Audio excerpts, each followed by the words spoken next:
अच्छा जी, अस्सलाम वालेकुम। आज हमने पढ़ना है फुल फंक्शनल डिपेंडेंसी और फिर सेकंड नॉर्मल फॉर्म। फुल का तो आपको समझ आ गया, यानी कि कम्प्लीटली। फंक्शनल यानी कि जो फंक्शन उसने परफॉर्म करना है, जो काम करना है। और डिपेंडेंसी यानी कि उस पर कितना डिपेंड कर रहा है।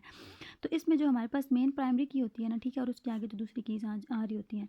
तो हमने ये देखना होता है कि जो प्राइमरी की है और जो बाकी सारे एट्रीब्यूट्स हैं हमारे पास एक रिलेशन के अंदर, वो सारे उस पर डिपेंड कर रहे हैं या नहीं कर रहे। ये होता है फंक्शनल डिपेंडेंसी। जिस तरह ये पीछे वाला आप देखें, इसमें ये थी ना हमारे पास प्राइमरी की, तो ये सारे इस पर डिपेंड कर रहे हैं या नहीं कर रहे, यानी कि इसके चेंज होने से बाकियों को फ़र्क पड़ रहा है या नहीं पड़ रहा, ठीक है। ये हमारे पास आ जाती है फंक्शनल डिपेंडेंसी। अब हम पढ़ते हैं second normal form. Second normal form हम सिर्फ और सिर्फ तब पढ़ सकते हैं जब हमारे पास जो ऊपर वाला है वो फर्स्ट नॉर्मल फॉर्म में होगा, तो ही हम सेकंड नॉर्मल फॉर्म पढ़ सकते हैं।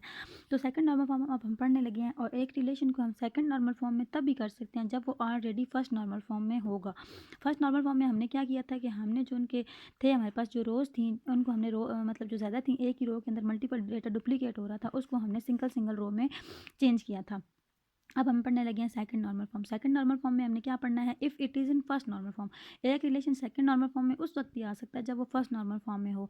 And if all non key attribute are fully functionally dependent on the whole key, यानी कि प्राइमरी की जो मेन की है, सारे जो नॉन की एट्रीब्यूट हैं जिनको अभी तक हमने की नहीं बनाया, वो सारे डिपेंड कर रहे होंगे मेन की के ऊपर। It means that none of non key attribute are related to a part of key, यानी कि कोई भी उससे रिलेट ना कर रही हो।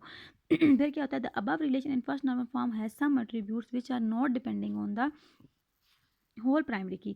उन्होंने कहा है कि ये जब हमने पिछला देखा है तो इसमें कुछ ऐसे एट्रीब्यूट हैं जो हमारी प्राइमरी की के ऊपर डिपेंड नहीं कर रहे, यानी कि अगर प्राइमरी की से चेंज होने के या उसके चेंज होने पर उनके कोई फ़र्क नहीं पड़ता।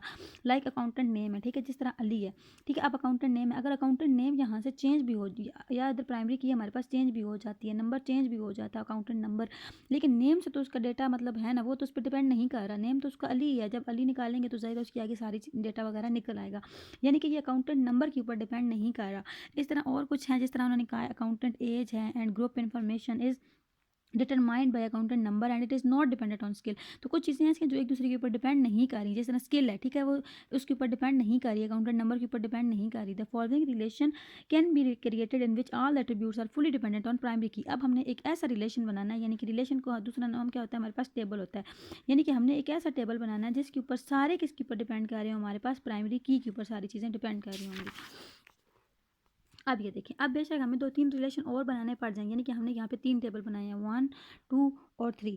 बेशक जितने मर्जी आप रिलेशन बना लें, लेकिन मेन हमारा सेकंड नॉर्मल फॉर्म में काम क्या है कि सारे प्राइमरी की के ऊपर डिपेंड कर रहे हैं। अब देखिए, अकाउंटेंट नंबर है, अकाउंटेंट नेम है, accountant age, group number, group city, group supervisor, ये अब सारे एक दूसरे के ऊपर डिपेंड कर रहे हैं। अकाउंटेंट नंबर को हमने मेन प्राइमरी की बना दिया, और ये सारे अकाउंटेंट की इन्फॉर्मेशन है ना, एक बंदे की इन्फॉर्मेशन है, इसको एक में कर दिया।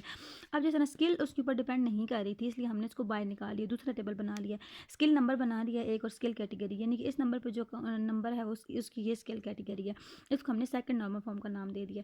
फिर आगे हमने एक और अकाउंटेंट नंबर, स्किल नंबर और प्रोफिशिएंसी, इसका हमने एक और टेबल बना दिया। इसका सिर्फ समझाने का मकसद सिर्फ और सिर्फ ये है कि जो प्राइमरी की हमारे पास बनती है ना, बाकी सारी कीज़ उसके ऊपर डिपेंड कर रही हूँ, उसके ऊपर डिपेंड हूँ कि अगर वो चेंज हो तो इन सबको फ़र्क पड़े, या अगर वो ना हो तो इन सबको भी फ़र्क पड़े।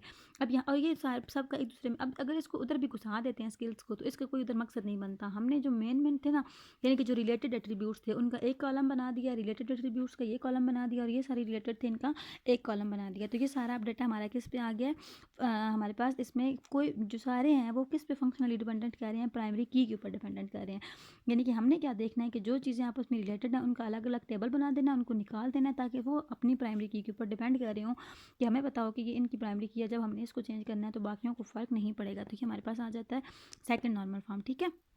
अब इसमें जो कुछ प्रॉब्लम्स थी वो आप देख लें, क्या क्या होता है। अपडेटिंग प्रॉब्लम आ जाती है, इनकंसिस्टेंट डेटा आ जाता है, एडिशन प्रॉब्लम आ जाती है, और डिलीशन प्रॉब्लम आ जाती है। इनके नाम से ही आपको ज़ाहिर हो रहा है, इसको मज़ीद समझाने की ज़रूरत नहीं है, इसको आपने अच्छे से पढ़ लेना है, और जो कोई क्वेश्चन है वो मुझसे पूछ लें। अपडेटिंग प्रॉब्लम ये है कि जब हमें डेटा को अपडेट करना होगा, इनकंसिस्टेंट में यही आ जाता है कि वो डेटा हर जगह पर सेम नहीं होता है, इनकंसिस्टेंट होता है, ठीक है। एडिशन प्रॉब्लम जब हमें नया डेटा ऐड करना है, और डिलीशन प्रॉब्लम जब हमने कहीं से कोई डेटा को डिलीट करना है, ठीक है। इसमें अब कोई क्वेश्चन है तो वो मुझसे पूछ लीजिएगा।